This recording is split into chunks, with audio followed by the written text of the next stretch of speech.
Somebody said to me, Ruto will look for you. Look for me. Go and look for God, though. Go and look for God. Don't look for me. And if you come looking for me, I told you and I say again, hata paka inaitarishwa na jina yako William Samoei Ruto. Watu wasemange, unaona hii paka mzee hii? Hii paka ilikuwa ya William Samoei Ruto. It will not be there. Safi, karibu tena mtazamaji, hapa ni Bonita Media na kama kawaida kwa majina naitwa Boniface Owino. Ikiwa ni mara ya kwanza ambayo tunakutana mtazamaji, naomba uchukue sekunde yako moja ama zako mbili, uende hapo chini kwenye sehemu ya maoni, uniambie maoni yako ni gani, unatazama video hizi ukiwa wapi, na kisha mambo itakuwa sawa. Sasa wacha nikimbie haraka sana kwenye mjadala ya siku ya leo, na nianze na kuuliza hivi ya kwamba yani imefika pahali ambapo mtu yeyote akizungumza vibaya kuhusu serikali anakuwa threatened, maisha yake inakuwa hatarini, na anaambiwa kwamba William Ruto atatuma watu waende wakamchukue. Nimemsikia Apostle Michael Band, huyu mhubiri ambaye kila wakati anazungumza, anamkashifu Rais William Samoei Ruto, anamuonya hapa na pale, na anamwambia yale mambo ambayo anapaswa kuyasikia, mambo ambayo kuna wahubiri ambao hawezi wakamwambia. Nimemsikia jana akisema kwamba maisha yake imo hatarini, na mtu amemwambia ya kwamba William Samoei Ruto ataenda kumchukua. Ingawaje hajaiweka ni kana kwamba maisha yake yuko hatarini, lakini ameigusia na jinsi ambavyo usema kwamba lisemwalo lipo, na kama halipo basi laja. Na ukiona mbiu ya mgambo ikilia, jua kuna jambo. Sasa huyu mhubiri amesisitiza na anasema kwamba wewe ni kujia tu. Wewe ukiamua kuja, wewe kuja. Ushaelewa? Wewe ukiamua kuja, wewe kuja. Na kuna baadhi ya video ambazo Apostle Banda alishikwa, alirekodiwa akizungumza. Anafikiria kwamba video hivi ndio vinaweza vikasababisha William Samoei Ruto kutaka kwenda kumshika ama kumkamata huyu apostle. Na sijui itakuwaje wakati ambapo William Samoei Ruto sasa haingia aanze kushika wahubiri makanisani. Hapo ndo sasa bado nashindwa itakuwaje. Itakuwaje sasa William Ruto sasa achana na vijana, atoke kwa vijana, achana na vijana. Sasa aingie sasa aanze kushika wahubiri, atiena anapeleka gerezani, ama anawaabduct. Itakuwaje? Kuna wahubiri wadogo kama Apostle Band, Apostle John CW, hata Bishop CW, kuna miongoni kuna watu wengi tu hapo ambao wanakashifu sana serikali. Nimejua nilikwambia kwamba ni wakati ambapo wahubiri wadogo pia wanafaa kusimama wima na wazungumze. Kama wale wahubiri wakubwa, watu kama Bishop Kariuki tayari washaingizwa mfukoni, wanakula moja kama njugu. Itabidi hawa viongozi wa makanisa wadogo wasimame wima na wakashifu matendo ama mambo ambayo yanatendwa na serikali. Ningependa tusikie baadhi ya video ambazo zinaweza zikasababisha Apostle Band atake kushikwa na serikali. Alafu hapo mwisho, mtazamaji, ningependa unipe maoni yako. Wewe niambie maoni yako ni gani? Je, unafikiria ama unahisia kwamba ni vyema William Samoei Ruto kutaka ama kuthreaten kutaka kumshika huyu mhubiri ambaye hajafanya kosa lolote? Kazi ambayo kitu ambacho amekifanya ni kumrekebisha tu William Samoei Ruto pale ambapo anafanya vibaya, anamwambia William Ruto, hapa hujafanya vizuri, hapo unafaa kurekebisha. Hiyo tu ndio alifanya. Hakuna jambo lingine ambalo alifanya, ni hilo tu. Hapa rekebika, hapa fanya hivi, hapa fanya hivi, na jamaa sasa wana threaten kutaka kumshika. Ningependa tumsikize mtazamaji, alafu baadaye tukutane kwenye video ambayo inafuata ikiwezekana. Na ikiwa tunakutana kwa mara ya kwanza, waje nikumbushe tu tena, uchukue sekunde yako moja ama zako mbili, uende hapo chini kwenye sehemu ya maoni, na maoni yako ni gani, unatazama video hizi ukiwa wapi, na kisha mambo itakuwa sawa. Tukutane kwenye video ambayo inafuata ikiwezekana. Nimekuwa wako Boniface Owino. Tazama. Somebody said to me, Ruto will look for you. Look for me. Go and look for God, though. Go and look for God. Don't look for me. And if you come looking for me, I told you and I say again, hata paka inaitarishwa na jina yako William Samoei Ruto. Watu wasemange, unaona hii paka mzee hii? Hii paka ilikuwa ya William Samoei Ruto. It will not be there. It is the time you will know that there are servants of God and there are also servants of God. He who fights the unknown must know that the power of the unknown is unknown. God is very angry. God is very angry with this man. Very angry with this man. Anytime he appears in church, he's going to bribe God.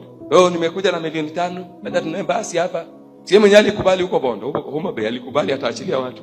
Ta stop abductions. Alikuwa na stop kitu ajui inatoka wapi. Si anajua ni yeye. Bado niwaambie siku za Moi. Hey, tulitishwa hii Kenya. Nyayo House pale chini. Oh, hapo ndiye alisomea. Moi yako wapi? Moi yako wapi? Bro, Moi yako wapi? You're a failure.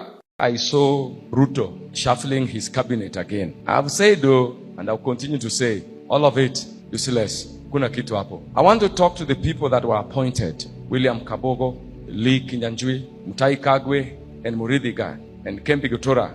These are honorable men from the mountain. Honorable men. I want to advise you as a prophet to the nations. Don't take those positions. Ruto wants to use you as a perfume in a house which is full of rotten carcasses. No amount of perfume can cleanse a house which is full with rotten carcasses. Very soon, you'll be rendered irrelevant and he's going to look for more others to use. But as it goes, politics is a game of flies and dead meat. Where there is dead meat, flies will fly there. Don't be flies. If you like, you can fly. But Apostle Michael have spoken. For God to receive anything from you, he has first received you. So if you hear people reject what you give, it means you are rejected. So the man Ruto is rejected, completely rejected. I saw the other day he went to Uru's house. He's now roaming like a headless chicken, trying to appease people. There's nothing that man can do. There's nothing. I said this many times already. There's nothing Ruto can do that will help him. The best thing for him is to resign. Nothing will work for him. I said that many times before. This is not the first time. Nobody jokes with God. He's now trying to play the same tactics. He said that going to church, I give 5 million. Everybody giving offering. Do they announce it? Why are you announcing it? You want to buy people. You're an idiot. And the one thing that is so bad about this brutal man, that is an idiot that will never get wise. 5 million is not 5 bob. For somebody to reject your 5 million, 10 million, somebody reject your 10 million, it means you're a useless person. Nobody wants anything to do with you. Nobody wants anything to do with you. It does not matter how much money you have on this earth. If people reject you, if people hate you, you are useless. Personally, as a prophet of God and as a servant of God, I don't support him. One, because Ruto William killed so many Kenyans in Kondele, killed so many Kenyans in Nairobi. So many Kenyans died. After this death, now Ruto and Raila sit down. Then they say work together. They are working together on top of the graves of Kenyans. They are dancing on top of the graves of Kenyans. If Raila was so serious about his patriotism for the Kenyan people, he shouldn't have joined hand with Ruto, who is a killer, a murderer, a vampire. He wouldn't have done so. And for that reason, I 70% doubt whether he will make it. If he make it, okay. But I, Apostle Michael Band, I don't support. I know many people will say you don't care. You don't care. My heart is not your heart. It is your heart that does not care. Praise the Lord. You can say whatever you want. You have your mouth. I've said my own. Everybody in his office. There's office of the fool. There's office of the wise. There's office of the ignorant. I don't know which your office is. Mine is a prophet. That's what I've said. I am against it. There's no way government, politicians can always be uniting for their own selfish gains to oppress Kenyans. This is oppression. Why couldn't he just stand there? Amechoka na kwenda kwa street. Si angekaa kando.